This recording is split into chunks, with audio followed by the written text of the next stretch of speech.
Eu sou Christian Batista, sou diretor da Vice-Presidência de Locação e Gestão Patrimonial do sindicato. E, antes de tudo, gostaria de apresentar e dar boas-vindas aí aos nossos convidados. Carolina Burg, diretora, minha colega do Secov, fundadora também da JFL Realty. Alexandre Frankel, VP do Secov e CEO da Vitacom e da House. Ken Weiner, fundador e sócio da VBI Real Estate, controladora da Uliving Student Housing. E Caio Calfá, VP de Turismo do Secov e presidente da Calfá Real Estate. Obrigado a todos e sejam bem-vindos. Começando então as nossas questões e essa primeira parte aí da nossa conversa, Carol, gostaria de direcionar a primeira questão aí para você. Eu acho que assim o setor de multifamily é um segmento que vem se desenvolvendo no Brasil, ele é muito consolidado lá fora, principalmente nos Estados Unidos. E, historicamente, as taxas de vacância, tanto lá fora quanto aqui, são bastante controladas, bastante baixas, né?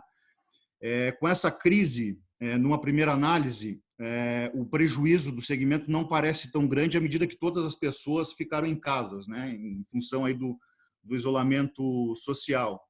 Porém, o segmento também atende o setor corporativo, fornecendo moradia aí para executivos de grandes empresas.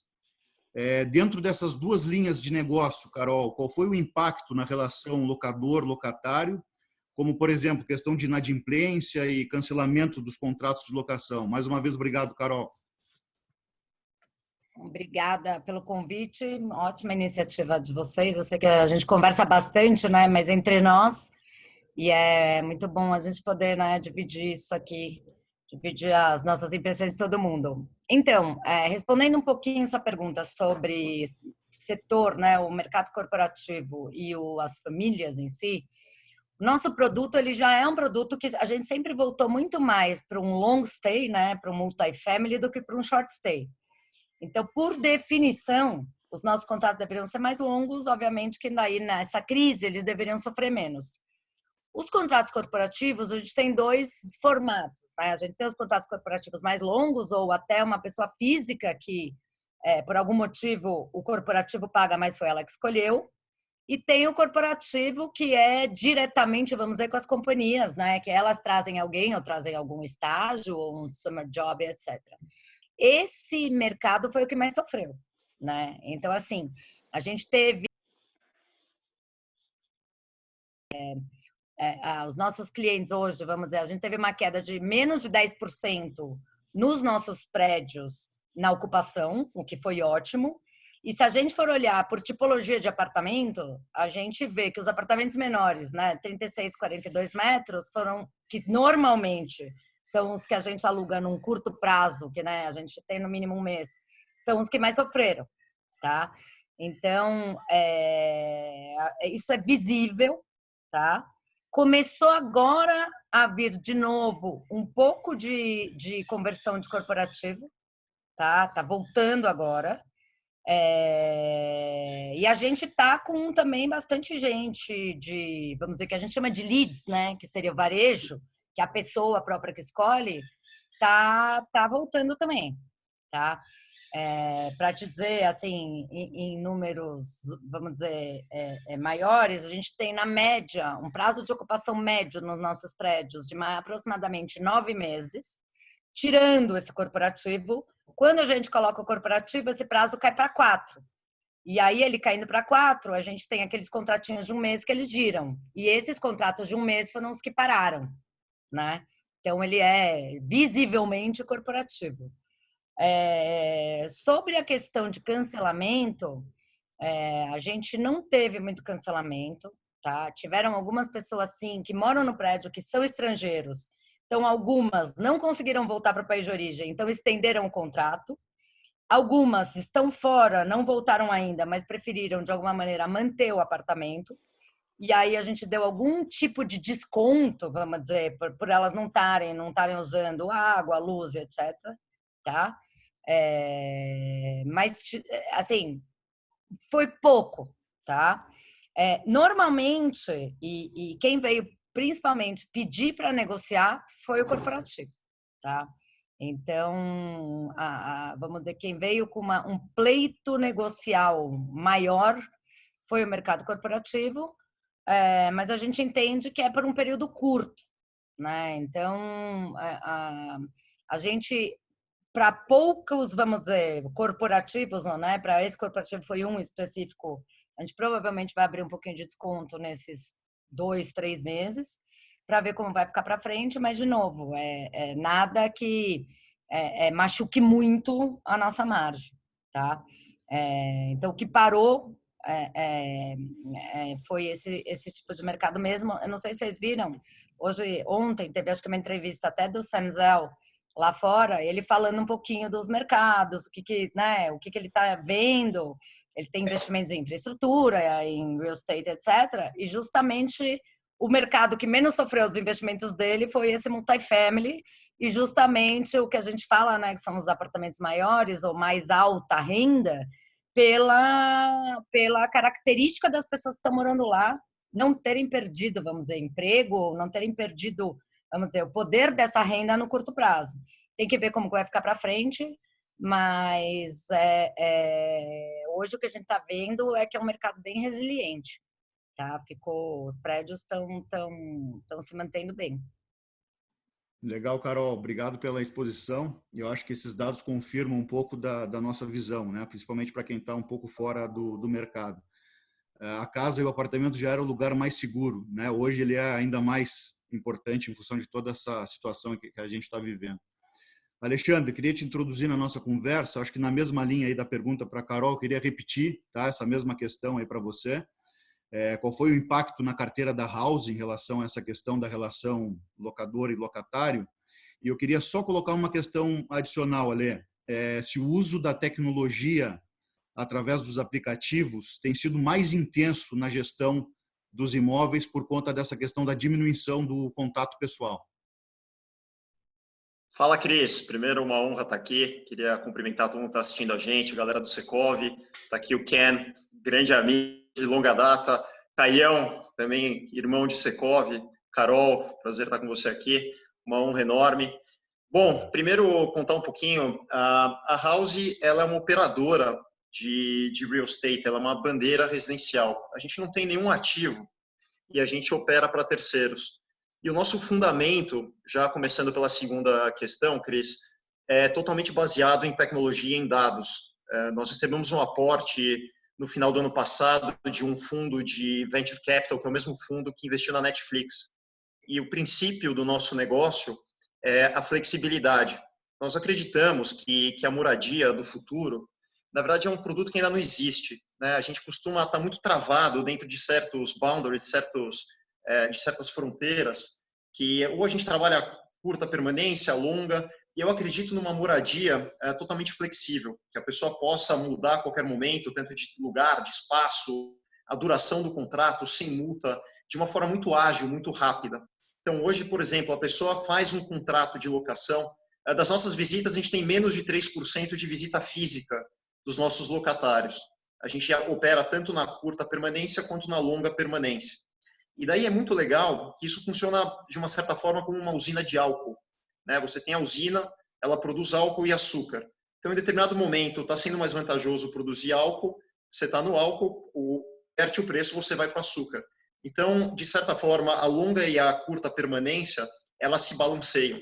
Então, nessa crise, a gente viu a curta permanência cair, e foi de uma forma até bastante rápida, né? Cessou turismo, cessou viagens corporativas, e, por outro lado, a locação de moradia de longa permanência, ela supriu de forma quase que imediata.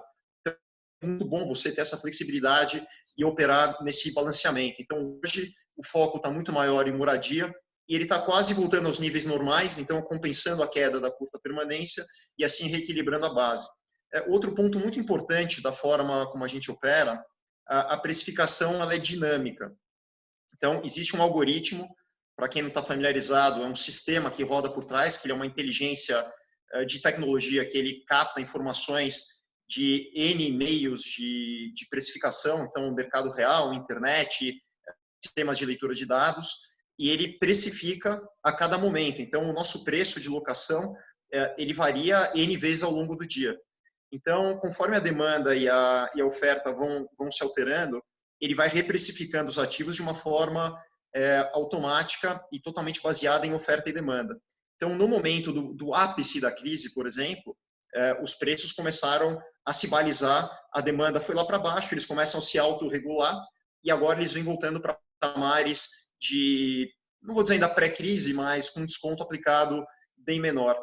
Então, isso a gente já está operando em outras praças também, não só São Paulo, a gente está entrando a nível nacional e você começa a ter uma leitura de comportamentos de cada característica de cada cidade. A gente não pode esquecer que o mercado imobiliário ele é muito regional, né? Ele muda de uma rua, de um bairro, de uma cidade. Cada um tem um tipo de demanda, um é mais baseado em turismo, o outro é mais moradia, um é mais corporativo, o outro é uma faculdade, que é o caso do Ken, que vai falar um pouco, que tem a demanda estudantil, que tem o seu ciclo de vida próprio. E, de novo, a palavra de ordem que eu acredito é flexibilidade. Acho que através da flexibilidade e você permitir novos formatos que ainda não existem, é um caminho para a moradia do futuro. Isso tudo baseado em tecnologia e em dados.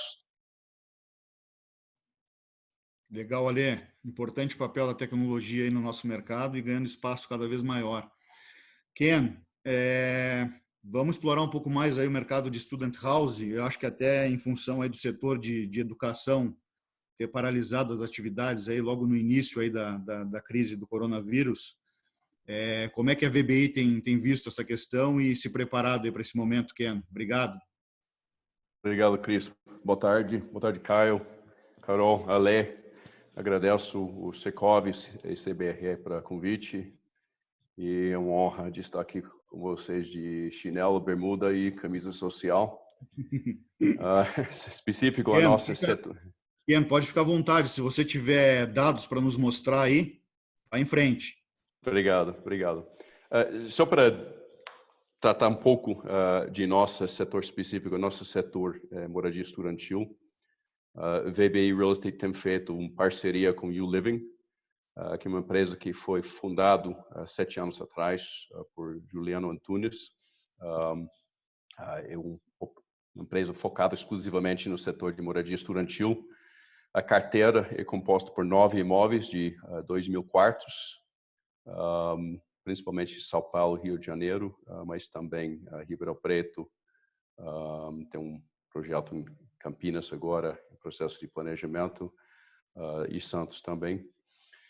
É um setor muito específico. Primeiro, é visto no Brasil como um setor novo. No mundo fora, não é um setor novo. No ano passado, houve 17 bilhões de dólares de transações de investimento no setor.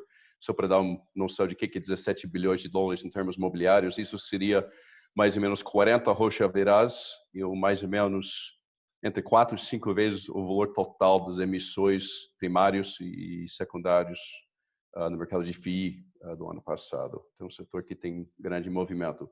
Nos últimos 5 anos, houve 70 bilhões de dólares de transações. E os maiores investidores no setor, uns 3 ou 4 dos 10 maiores já estão presentes no Brasil. Dentro dos 10 maiores empresas que têm investido no setor de moradia estudantil são GIC, CPPIB do Canadá,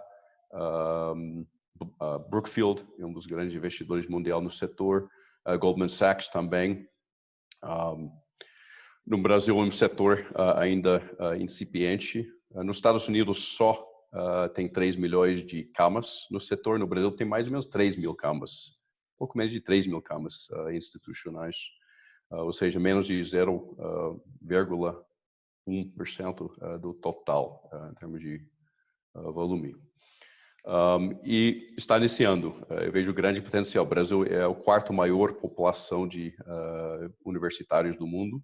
Nosso foco não é 100%, tem mais ou menos 8,5 milhões de estudantes na educação terciária no Brasil. Não é nosso foco é mais ou menos 3% desse total. Ou seja, um foco muito mais no Sudeste, principalmente São Paulo e Rio, e também em cursos, vamos dizer, de um alto teor de rigor, medicina, engenharia, administração, etc. E também de estudantes que vêm de famílias que têm uma renda familiar superior a 15 vezes o salário mínimo. Então, como é a experiência no Brasil? Para entender, contextualizar como é a experiência durante Covid-19, é importante de entender um pouco do conceito do moradia estudantil. Eu acho que Albert Einstein matou cheirada. Então, tem uma frase fantástica do Einstein. Ele falou que a educação é que sobra depois de ter esquecido tudo que aprendeu nas aulas. Eu vejo isso muito relevante para o nosso setor. Ou seja, grande parte da minha experiência pessoal, eu sou dos Estados Unidos, e grande parte que eu lembro, onde eu cresci no fase universitária, era não na sala de aula, sim convivendo numa comunidade urbana, diverso, intelectual. E nosso objetivo, como YouLiving, nosso parceiro, é de proporcionar essa experiência também no Brasil. Mas parte do proposição de valor, primeiro, obviamente, é conveniência e facilidade de locação. Eu acho que Carol e a Lê, a gente entende muito bem como aplicar tecnologia, estamos desenvolvendo e como que usar, seja o web, renderings, virtual tours, etc., para facilitar o processo de locação e para desburocratizar o processo de locação. Então, conveniência e simplicidade, desde no processo de locação até interação, a boletagem, a cobrança, etc., é bem importante para o setor. Segundo é segurança. E segurança tem uma dimensão nova no ambiente de Covid-19. Sempre quando pensamos em segurança em relação dos males urbanos. Mas também tem segurança emocional. Ou seja, para o universitário é importante de que o YouLiving fornece uma equipe preparada para lidar com os problemas que um jovem pode ter longe de casa. Mas agora nós temos um terceiro vetor de segurança, que é segurança de contaminação. Como que nós podemos manter uma comunidade que preza a comunidade, que preza a interação, que preza eventos e as pessoas sendo consolidadas junto, em espaços, prédios junto, quando contaminação é um fator importante. E aí nós temos os mesmos desafios de que o setor de varejo, de setor de entertainment, setor de qualquer setor imobiliário. E aí nós temos que adaptar. E aí tem todas as necessidades de distanciamento, de higienização frequente, de limitar acesso dos prédios para os não inquilinos e para, obviamente, isso vai agregar certos custos da operação para fiscalizar e manter essas medidas tão importantes nesse momento. Então, como que é em relação de inadimplência? Tem sido interessante, nossa experiência é um pouco parecida de que Carol descreve. Ou seja, total nós temos, vamos dizer, por fim de discutir inadimplência, tem 2 categorias de inquilinos. O primeiro são os estrangeiros que participam de programas de intercâmbio. São mais ou menos 5% do total dentro do carteiro de YouLiving. E depois tem os brasileiros, que são 95%. Dos estrangeiros, a maior parte voltou para o país de origem, principalmente os europeus. Acabou os programas de intercâmbio, eles entraram no avião e voltou, e tomara que eles voltem no outro momento. Mas perdemos essa base, que é menos de 5% total. Ou seja, os intercambistas de América do Sul estão ainda nos prédios, mas os europeus não. No 95%, que são os brasileiros, tem 3 segmentos. 30% que estão presentes ainda no imóvel e pagando o aluguel em dia, 30% total. Tem também mais ou menos 65% que voltaram para a casa dos pais, mas estão permanecendo com os pertences dentro dos quartos, estão ainda pagando o aluguel. E tem 5% dessa base que cancelou o contrato. Legal, Ken. Obrigado pelas informações. E é impressionante como a gente vê que existe espaço de crescimento em todos os segmentos do mercado imobiliário, né? Esses números da YouLiving, quando a gente compara com o mercado mais maduro, realmente impressiona. Ken, eu queria continuar contigo e acrescentar uma questão, e aí depois já engatar o Calfá na sequência, que é a questão a YouLiving adquiriu recentemente um icônico hotel lá na Praia do Flamengo, no Rio de Janeiro, que é o Hotel Novo Mundo, né? E a inauguração desse empreendimento estava prevista para o meio desse ano, Ken.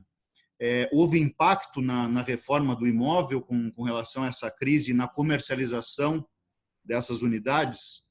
E, Kaufá, eu gostaria de entender de você, até em função da sua experiência, se a crise no segmento hoteleiro, até por conta de grande parte dos hotéis estarem fechados, se isso vai gerar novas oportunidades aí para o segmento imobiliário. Ken, por favor, sobre o hotel. Sim, Cris, abrimos o imóvel em fevereiro, com 5 andares prontos, áreas comuns também instalados. Tudo que foi pronto, os 5 andares foram integralmente locados. Tem mais ou menos 120 quartos nos 5 andares, integralmente locados, mais ou menos em linha com o que foi previsto de taxa de locação. Nós vamos terminar, tem mais 5 andares para completar, que vai ser, como você diz, Cris, o remanescente, os outros 5 andares vão ser terminados para locação no início de agosto, sim. Em termos de desempenho comercial, perdemos os intercambistas, como diz. Tem mais ou menos um pouco mais inadimplência nesse imóvel em termos de cancelamento de contrato do que nos outros prazos, mas nada nada muito longe dos 5% dos brasileiros. E também nós fizemos questão de prever e entender que, primeira coisa, parte da proposição do valor não é 100% intacto. Se não tem aula, parte da proposição do valor não está pronto, não está intacto. Também, se não tem como usar todas as áreas comuns em linha com como foi previsto, também não está 100% intacto. Então, por ter limitado o uso de algumas áreas comuns, nós resolvemos de prever um desconto de 20% e todos os inquilinos para o mês de abril e mês de maio que pagaram em dia foram oferecidos um desconto de 20%. Legal, obrigado. Kaufá, por gentileza. Boa tarde, pessoal. Boa tarde, Cris. Obrigado pela moderação. Alê, grande companheiro, nosso sangue novo lá no Secov. A gente já está passando a bola para essa molecada lá no Secov e começamos a passar direitinho. Pô. Só tem craque nessa molecada nova lá do Secov. Ken, é um prazer estar com você e Carol também. Muito obrigado. Eu queria até pegar um gancho na resposta do Ken, Cris. O Hotel Novo Mundo, de fato, era icônico. Era um hotel icônico que foi construído, inclusive, do lado do Palácio do Governo. Né? O presidente ficava ali do lado, no Palácio do Catete, quando o Hotel Novo Mundo foi construído. Era por isso que ele era ali. Ele era um hotel para servir a classe política que ia para o Rio por motivos políticos, né? E, enfim, se você enxergar como é que está o panorama hoteleiro do Rio de Janeiro, isso não é novo, desde a época da Copa e da Olimpíada, e depois veio aquela crise de 2016, 17, 18, um pouquinho de 19, o Rio de Janeiro viveu a tempestade perfeita nesse período, né? Em termos de turismo, hotelaria. Fecharam 13 hotéis no Rio de Janeiro, foram fechados. Alguns desses 13 hotéis eram hotéis novinhos que tinham sido construídos para a Copa e para a Olimpíada.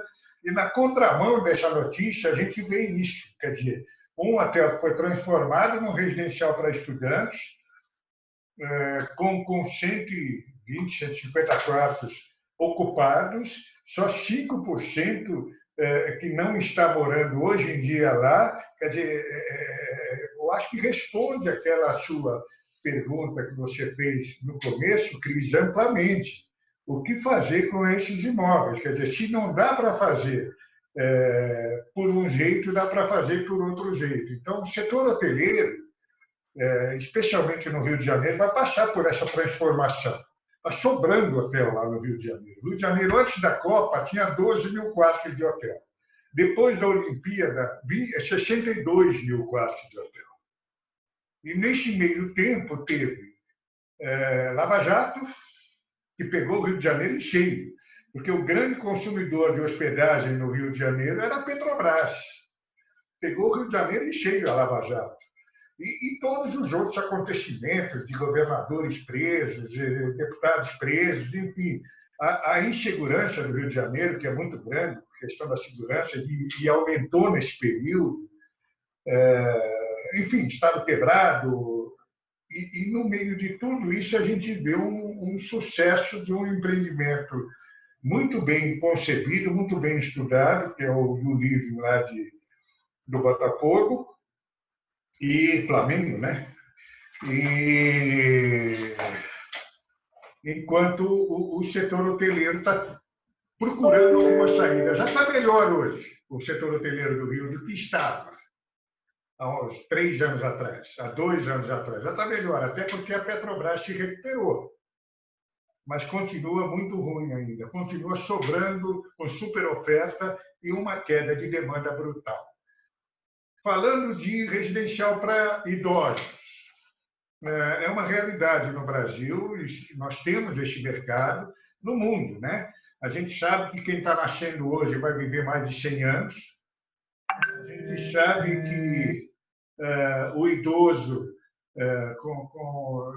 cada vez mais idoso, ele é independente, ele trabalha, ele estuda, ele pratica esportes, ele tem uma vida pessoal intensa, coisa que a gente não via há 30, 40, 50 anos atrás, pelo menos antes disso.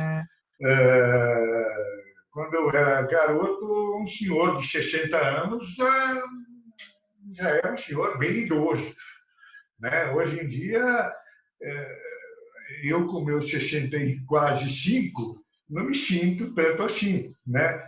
E é a mesma coisa, enfim, o mercado vai se adaptando às necessidades.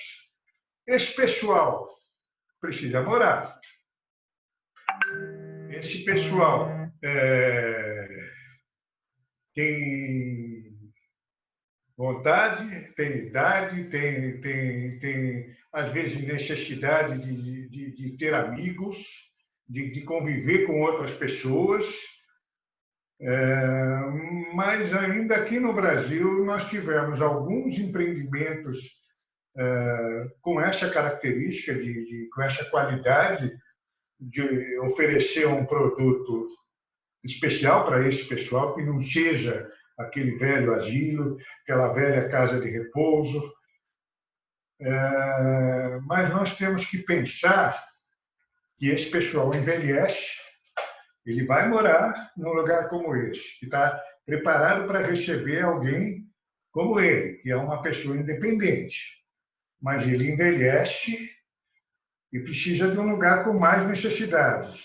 Aquela enfermeira que ele tem, que controla os remédios dele, tira a pressão, faz coisas até simples, precisa de uma especialização maior para tratar de um idoso que passou dessa fase, que está numa fase de mais necessidade. E para isso, os empreendimentos que tem no Brasil para receber esse pessoal precisam estar preparados, tanto em produto quanto em serviços, para atender esse público. Os hotéis servem muito bem para isso, para serem transformados em residenciais para idosos, como é o caso dos residenciais para estudantes. Nós temos 2 aqui em São Paulo, que eu me lembro agora, o antigo Campo Belo Plaza, ali na Rua Demóstenes, no Campo Belo, que foi transformado num Cora Campo Belo.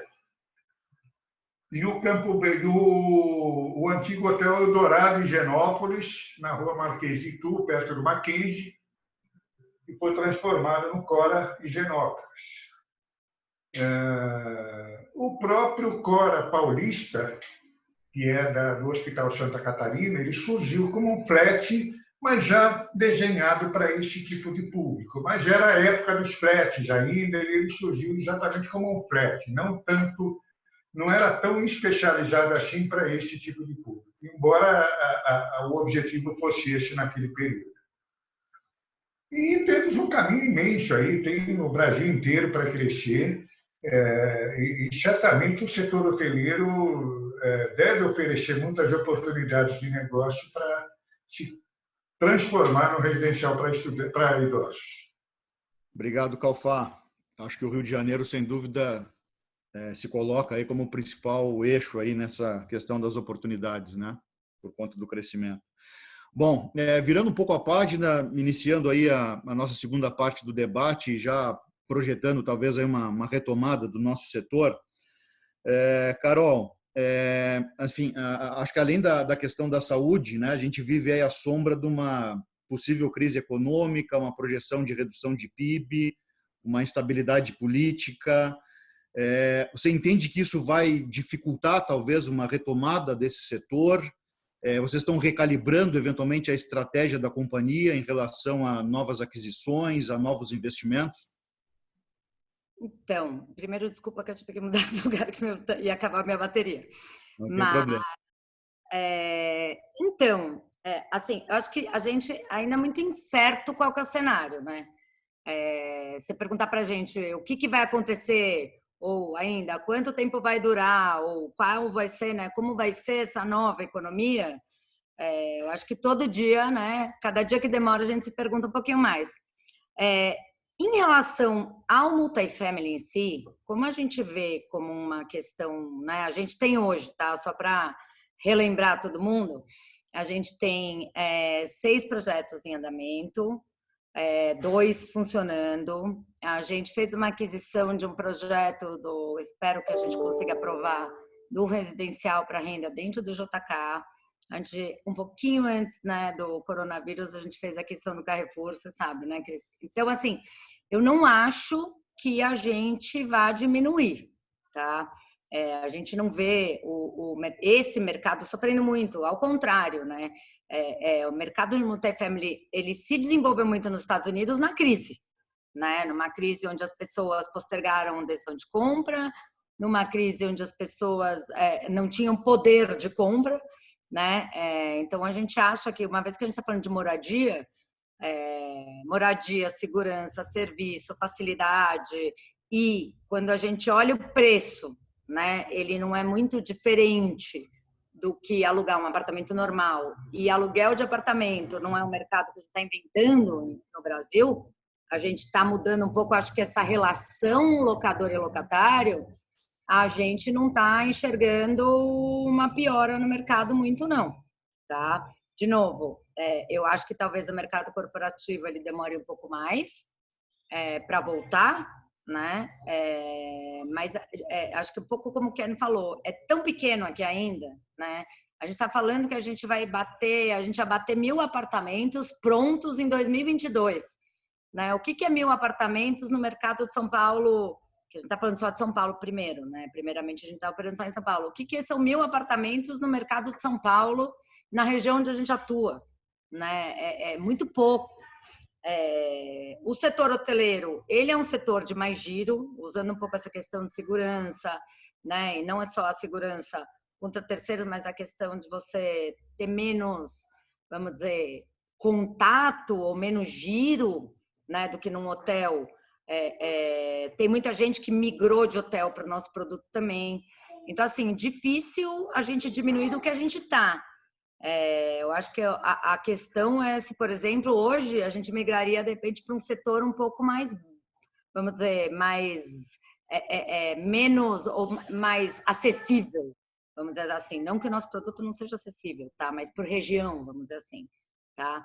Então, talvez isso demore um pouquinho mais, mas eu não acho que, assim, tendo em vista o que a gente vê de crescimento, de déficit habitacional, de aluguel nas regiões onde a gente atua, e de crescimento mesmo, né, com a economia um pouquinho mais baixa, no curtíssimo prazo, para esse tipo de ativo, a gente não está falando que em 5 anos a gente vai ter nem 10% do mercado de aluguel nessas regiões, né? O que a gente poderia dizer é que, ao invés de crescer 2.000 unidades por ano, cresça 1.000, mesmo assim, a gente está falando de 15%, né, desse mercado nas regiões onde a gente atua hoje. A gente, de novo, a gente não parou de olhar terrenos nessas regiões. Acho que, como um pouco antes da crise, tinha muita gente pensando em fazer IPO, o mercado imobiliário estava aquecido, a gente ainda não conseguiu fazer novas aquisições em preços, vamos dizer, muito bons, né? A gente está esperando um pouco, está segurando caixa, está cuidando, vamos dizer, do que a gente tem hoje, mas eu não vejo o mercado de multifamily sofrendo muito no curtíssimo prazo. Obviamente, a gente só vai saber quando isso quando voltar, né? E, de novo, se vai mudar um pouco, e eu acho que um pouco do que o Alexandre falou, de mobilidade, das pessoas morarem perto do escritório, acho que tudo isso ainda conta, né? Cada vez mais, se você também for trabalhar em casa, você vai ter mais cuidado com a sua casa e talvez você use um pouco menos, sei lá, um escritório, vamos dizer assim, né? Então, hoje a gente mantém nosso plano. Nosso plano, de novo, era bater 1.000 unidades prontas em 2021. A gente já ultrapassou esse plano se a gente for olhar o que a gente tem no pipeline. Hoje, eu acho que a gente não deveria mudar nosso plano. Voltando ao ponto de que a gente não sabe muito bem, né, quando que isso vai terminar. A gente está aqui todo dia meio que se questionando de quando isso vai terminar. E aí, usando um pouquinho essa questão, né, acho que você perguntou de novas tecnologias e internet, e um pouquinho do que o Ken falou de uso de áreas comuns, o que a gente fez dentro dos prédios, tá? É muito complicado você falar para um monte de gente que eles não podem usar uma academia, sendo que é muito mais, vamos dizer, seguro para eles usarem a academia de dentro do prédio, onde ninguém, teoricamente, está infectado, do que sair para usar uma academia no shopping, onde todo mundo vai. Então, a gente colocou 3 pessoas por vez na academia, tá? Então, a gente está abrindo a academia, faz toda uma limpeza, são 3 pessoas por vez. As áreas comuns, a gente está indicando que as pessoas não usem, mas a gente não está proibindo. E o café da manhã, que a gente tinha um espaço, né, compartilhado, onde as mesas eram próximas, etc. No comecinho, a gente foi diminuindo a quantidade de pessoas e hoje, no warehouse, especialmente, que está muito mais cheio, a gente está sugerindo que as pessoas peguem o café da manhã e levem para os apartamentos ou entregando no apartamento, tá? Então, essa foi uma mudança importante em relação à segurança. A gente não teve, amém, né, nenhum caso dentro do prédio. O único caso que a gente sabe foi de uma pessoa que ficou dentro do apartamento, então, né, não passou para ninguém, não foi uma coisa que foi difundida. Todos os funcionários estão trabalhando de máscara, de luva, estão usando aí todos os procedimentos, né, de segurança que a gente entende que são interessantes. A gente diminuiu, num primeiro momento, para quem não quis, a limpeza dos apartamentos. Então, aquela limpeza diária, onde as pessoas acabam entrando no apartamento, a gente diminuiu. E nessa questão de tecnologia, a gente está soltando um app, na verdade ele já está disponível na Apple, para você fazer uma visita virtual no nosso novo prédio. Então, acabou que a gente abriu efetivamente um prédio, acho que nem o que é no meio né, bem no coronavírus, e ao invés de a gente fazer reuniões com os corporativos, que isso é um problema, né? Principalmente as empresas, a gente está tendo que fazer reuniões em ar livre, etc. A gente acabou montando esse app que ele faz uma visita virtual no apartamento e que você consegue ver efetivamente o que tem lá dentro. Então, ao invés de você olhar uma foto, falar, pô, mas eu vou lá, eu vou encontrar esse sofá, eu vou encontrar esse quadro, eu vou encontrar não sei o que, você consegue nesse app ver tudo e depois você entra com a equipe comercial e faz o aluguel. Então, acho que essa facilidade, essa, né, mudança de comportamento entre o dono do imóvel e quem vai alugar vai fazer com que muita gente que esteja num primeiro momento sem saber muito o que fazer ou que não queira, ou estava pensando de repente despender um dinheiro e que não queira despender, acabe ficando um pouco mais no aluguel, para não se mobilizar ou para até ter essa questão de mobilidade, né? Não sei se, sei lá, a empresa que eu trabalho, o Rocha Verá, vai continuar com as mesmas empresas ou com a mesma ocupação. Eu acho que é um pouquinho disso a gente tem feito, a gente não tem visto, muito pelo contrário, que é o que eu falei, tá entrando gente, entrou gente em março, entrou gente em abril, entrou gente em maio. A gente não está enxergando hoje o porquê fazer essa mudança. Nosso preço, ao contrário, né? A gente se manteve no preço de novos entrantes no warehouse, a gente aumentou o preço de novos entrantes no Vila Olímpia. Eu acho que entendendo aí segurança, facilidade, serviço, a segurança que eu diga não só, né, a segurança física normal que a gente enxergava, mas essa segurança de saúde, tem muita gente procurando esse tipo de produto. Então, aí respondendo, acho que no curto prazo a gente não vai mudar a nossa estratégia. Tá? Legal, Carol. Obrigado. Ale, falando um pouco da House, como que vocês estão vendo essa retomada? Continua pisando no acelerador, desacelera um pouco? E como é que o algoritmo da House vai rodar daqui para frente a questão do aluguel? Imaginando que a última pesquisa do Secov, ali, de março, apontou um acréscimo de 3% no valor do aluguel residencial acima da inflação. Você acha que ele se mantém no nível de crescimento, estabiliza ou pode cair um pouco? Bom, Cris, acho que a gente nunca cresceu tanto como nos últimos meses. A gente não tem nenhuma propriedade, tá? A gente é uma empresa asset light, a gente não compra nada, não tem empenho de dinheiro nas unidades. Nós nos associamos com vários fundos de investimento, proprietários, developers, que são incorporadores do Brasil inteiro. Então, além de uma série de prédios que a gente fechou nos últimos tempos, em São Paulo, regiões nobres, aí como Paulista, Itaim, Faria Lima, que a gente cresceu muito a base, a gente está indo para 7 capitais. Se Deus quiser, levantando aí a quarentena, a gente inaugura prédios aí em 7 capitais ao longo do ano. E fechamos também a House, ela é prestadora de serviço para o primeiro fundo de renda residencial, para um FII, que fez o IPO na Bovespa agora, pouco antes de ser decretada o lockdown, foi feito o IPO em meados aí de março. Então, a gente está realmente vendo um mercado muito, muito promissor. Então, para falar do nosso caso em relação ao preço, eu estava explicando que ele é totalmente dinâmico, né, Cris? Então, depende muito de como tiver a oferta e a procura, ele vai balizar, ele vai sempre buscar a maior rentabilidade, como eu estava te falando, ele vai fazendo o balanceamento entre curta e longa permanência, assim como uma precificação. O nosso objetivo é ter a combinação de rentabilidade máxima entre ocupação e valor da diária. Então, ele busca esse equilíbrio de forma que a gente consiga rentabilizar da melhor forma possível os ativos que estão na nossa carteira. E esse é o nosso grande intuito.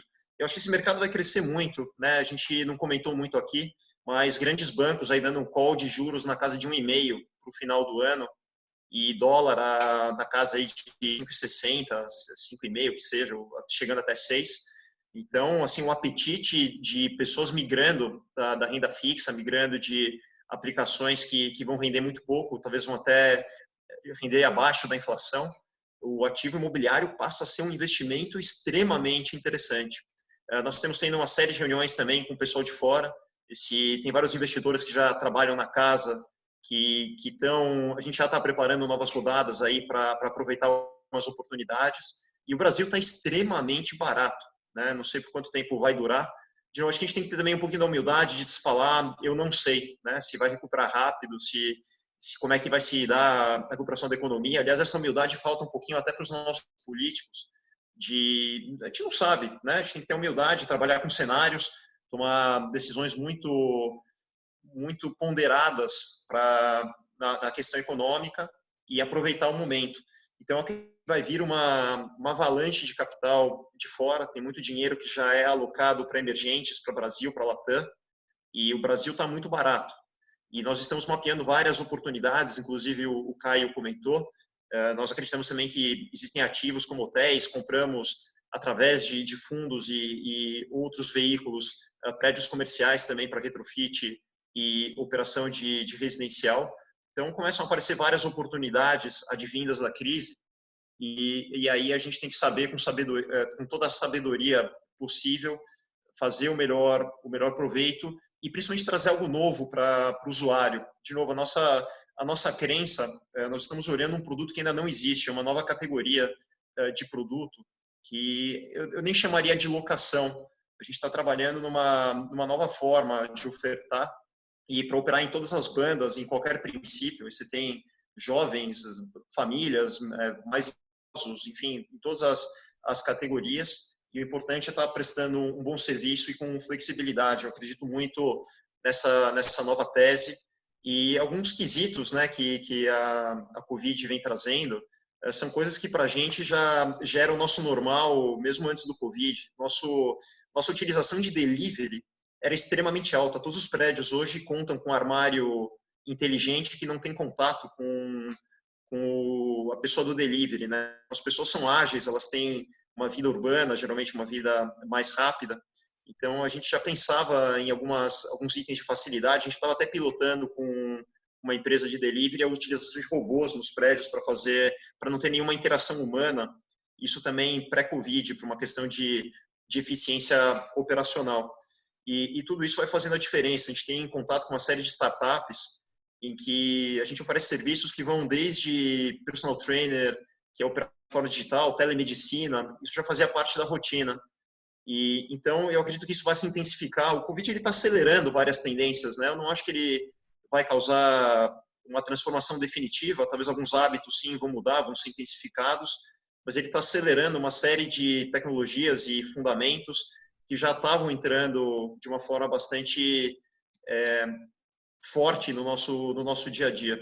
E cabe a nós, empreendedores, né, que estamos aqui. Aliás, esse painel é muito bacana, Cris. Queria também mandar um abração para o Adriano, que eu sei que ele foi um dos patrocinadores e grande amigo também do painel. E é legal que a gente está formando um mercado, né? Oi? Não, ele tá numa outra, por isso que não pode participar. Ele está numa outra, depois ele vai ver a gravação. Mas, enfim, o que eu acredito, esse é um mercado muito grande, né? Ele tem nichos, ele tem regionalização, um mercado gigantesco, assim como o mercado de incorporação, que são milhares de incorporadoras pelo Brasil. E eu acho que a gente tem que formar um mercado, tem que agir junto em uma série de fatores para regulamentar. Tem uma série de aspectos que ainda não estão claros na lei em relação ao uso, em relação à lei do inquilinato. A gente tem que melhorar. Existe uma nova geração se formando, tem muita coisa que é enabled, ela é permitida pela tecnologia, pela nova cultura, pelos jovens que estão entrando. Então, eu acredito numa transformação muito grande, oportunidades incríveis, uma migração de outros modelos, de pessoas que talvez não vão estar tão aptas, tão ávidas por comprar um apartamento, tomar o risco de tomar um financiamento por 30 anos e nem vão querer se imobilizar, né, e devem migrar para o nosso modelo de multifamily, ou estudantil, ou senior, whatever. Esse movimento é muito importante. E ele deve começar ele tem algumas fases da vida que ele é mais propício, né, em que a pessoa ainda não quer imobilizar, não está pensando em ter e comprar sua residência. E esse range ele tem aumentado bastante. Hoje ele vai de 17 até 40 anos, quando a pessoa começa a pensar em formar família. Mesmo as famílias vão optar por um modelo de não compra, muito provavelmente, e se estende depois quando a pessoa precisa de uma solução mais específica, com cuidados, que é o caso do senior living. Então, acho que o futuro é brilhante, e para todos nós aqui do painel, da Fórum Compensa, em seus respectivos campos de atuação, e eu acho que esse é um setor que tende a crescer demais. E só para não queria me estender muito, mas você tem um fenômeno interessante, que diz que vários setores, você pega o setor de shopping, né? A pessoa vendia várias lojinhas para formar um shopping, e assim conseguir incorporar um shopping. Lajes corporativas eram semelhantes, a pessoa vendia andares, pedaços de laje, cota de preço de custo para poder formar um prédio corporativo. E eles foram evoluindo, foram migrando para fundos, para estruturas profissionalizadas, e isso deve acontecer também com o mercado de renda residencial, né? É necessário que ele seja operado por empresas, por companhias profissionais que tenham capacidade, que tenham um punch financeiro, que prestem um serviço diferenciado, qualquer que seja, com a sua filosofia. E eu acredito que esse setor vai crescer muito aí nos próximos anos, sem dúvida nenhuma. Ale, só nessa linha da transformação, aí eu acho que pode ser o mais sucinto possível, e aí depois eu só pediria para o Ken e para o Calfá complementar, já encaminhando o nosso encerramento, aí, que a gente já está em cima do tempo. Eu acho que assim, um dos grandes desafios do mercado da locação residencial é essa virada de chave na questão cultural, né? Do usuário final trocar a compra do imóvel próprio pela locação. Você acha que dentro dessa crise pode haver uma transformação disso, uma demanda maior na questão de locar do que de adquirir o imóvel?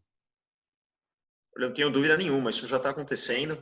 é nítido, você pega dados de data de vários portais do Google, a intensificação da procura, mesmo nos nossos negócios, o que a gente percebe, a experiência de Vitacom também, que a gente já produziu dezenas de milhares de apartamentos com esse propósito, e a gente vê esse crescimento violento. Eu acho que o Covid, assim como as outras tecnologias e comportamentos, ele vai ser acelerado, isso sim, tá? Ele acelera comportamentos, acelera tendências, e a gente vai ver um crescimento cada vez maior, que é uma combinação de população, tecnologia, de hábito, de taxa de juros, isso tudo forma um círculo virtuoso para que o setor prospere. Então, acho que já vou me adiantando aqui também, Cris, já vai bater o teu horário. Então, eu queria agradecer a participação, a todo mundo que ficou com a gente aqui na live, agradecer você, a Carolina, Ken, grande abraço. Caião, com certeza a gente se vê em breve. Muito obrigado aí, muita saúde para todo mundo. Obrigado, Alê. Ken, por favor, essa relação locação-aquisição, você acha que também segue essa tendência? Brevemente, no lado de locação, me parece igual que Carol falou, que tem pouca oferta para um grande mercado, então tem espaço. E eu acho que talvez o ritmo de crescimento real de taxa de locação vai ser impactado negativamente pela situação econômica, mas a demanda é muito mais que a oferta. No lado de aquisição, o custo, nosso foco é sempre adquirir ativos bem abaixo do custo de reposição. Então, nosso desejo é poder fazer locação de 1.700 a 2.500, tudo incluso por mês. Esse é o nosso objetivo. Para fazer isso, o nosso custo de aquisição tem que ser em linha. A estratégia é sempre focar em renovação urbana, focar em retrofits. Nosso grande desejo é de conseguir achar imóveis bem localizados em regiões prime, comprar, retrofitar e imobiliar para abaixo do custo de reposição, muitas vezes bem abaixo do custo de reposição. É um trabalho, de certa forma, tem um nível de alfaiataria, de artesanal, de poder reaproveitar um prédio degradado, abandonado e fazer que algo seja agradável e estiloso, mas faz parte do apelo comercial também. Nossos inquilinos gostam de participar no ato de renovação urbana, participando, morando num prédio que era degradado, esquecido. E a vizinhança também gosta e apoia. Mas, sem dúvida nenhuma, vai ter mais oportunidade de adquirir imóveis, seja hotéis, ou seja, ativos residenciais com poucos proprietários, com preços mais interessantes em relação do custo de posição, nesse momento, sem dúvida nenhuma. É um momento benéfico para crescer, sem dúvida. Caio, para encerrar, de acordo? De acordo, claro. Concordo em grau, gênero e número com tudo que foi falado aqui, principalmente nas novas oportunidades de negócio que nós vamos ter. Que o mercado imobiliário, que, aliás, nós vimos um pouquinho desse sol raiando no começo desse ano, né? Começou a raiar um sol para o mercado imobiliário muito bom esse começo de ano, até porque nós passamos 3, 4 anos terríveis aí, com distratos e tudo mais. Mas aí veio o coronavírus e acabou com a nossa alegria no começo do ano. Mas eu acho que a tendência é voltar como estávamos, talvez a médio prazo. O que eu gostaria de deixar um recado é que eu tenho feito parte de um grupo de trabalho com o secretário estadual do Turismo de São Paulo, que é o Vinícius Numert, na criação de protocolos para a retomada do setor hoteleiro e turístico no estado de São Paulo. E nós vamos falar sobre isso na segunda-feira, numa live do Secov também, às 18h, onde o secretário vai expor esse plano de reabertura do mercado hoteleiro e turístico no estado de São Paulo, e os protocolos todos que nós definimos nesse grupo de trabalho, e nós teremos 5 ícones como debatedores. O Romeu Chapchap, o Guilherme Paulos, presidente da CVC e da GJP Hotéis, a Tia Quaó, que é a dama da hotelaria, o Bonadona, que foi 30 e tantos anos presidente da Accor, e o Caio Carvalho, que foi nosso ministro do Turismo na época do Fernando Henrique. Então, nós vamos ter esse grande debate. Vão ser 2 horas de live e o coração da live vai ser exatamente esses protocolos de reabertura dos hotéis. 85% dos hotéis estão fechados. Fechados. No mundo. Não é em São Paulo, no Brasil, no mundo. 85% estão fechados. Como reabrir? Isso que nós vamos tratar na segunda-feira. Então, gostaria de fazer essa pequena propaganda da nossa live de segunda-feira, dia 11, às 16 horas, às 18 horas, e agradecer a todos vocês, a Lê, um abração, Carol, Ken, Cris, obrigado a todos, 120 mais ou menos participantes, na média nós tivemos uns 120, eu fui acompanhando aqui, e um abraço a todos vocês, um prazer ter participado desse painel com vocês. Obrigado. Carol, recebi a tua mensagem aqui, fica à vontade para a palavra final, por favor. Tá no mute. Tá no mute, Carol, por favor, só para finalizar. Pronto. Não, eu tinha te falado, quando a Ale estava falando dessa questão, né, de ter delivery, etc., a gente teve uma iniciativa inicial que acabou casando muito bem nessa época do coronavírus. A gente abriu uma loja 100% autônoma dentro de uns prédios. Tá? O que é essa loja? É tipo aquele mercadinho da Amazon, tá? Só que não é da Amazon, é da AMI, onde a entrada é por celular, você pega o que você quer e vai cobrar do seu celular. É por peso que ele funciona, tá? Pesos e câmeras. E nessa época do coronavírus, não só nisso, né? O que a gente enxerga? A gente enxerga filas de Rappi, etc., que ficavam dentro de casa, né? As pessoas pedindo. E a gente resolveu testar isso muito mais para ser vamos dizer, um serviço adicional, que eu acho que não é só questão de, vamos dizer, do aluguel em si, mas a gente gosta de dizer que o que a gente vende é serviço, né? É uma casa, não é o aluguel. Você acaba desconectando, né, aquele tijolo puro, né? E agora, no coronavírus, acabou sendo um super teste, porque as pessoas não precisavam sair do prédio nem para ir ao supermercado. Obviamente, não tem o tamanho de um supermercado, né? Foi um primeiro teste, mas que está indo super bem. É uma loja 100% autônoma, que foi uma parceria que a gente fez com a AMI, dentro do warehouse. E de repente vai acabar acontecendo. Vai ter uma em cada prédio, as pessoas não vão mais sair, vão trabalhar dentro de casa. Ninguém sabe muito bem, né? Mas era só para contar, como a gente está falando de novas tecnologias e de mudanças, o que a gente tem feito também, né?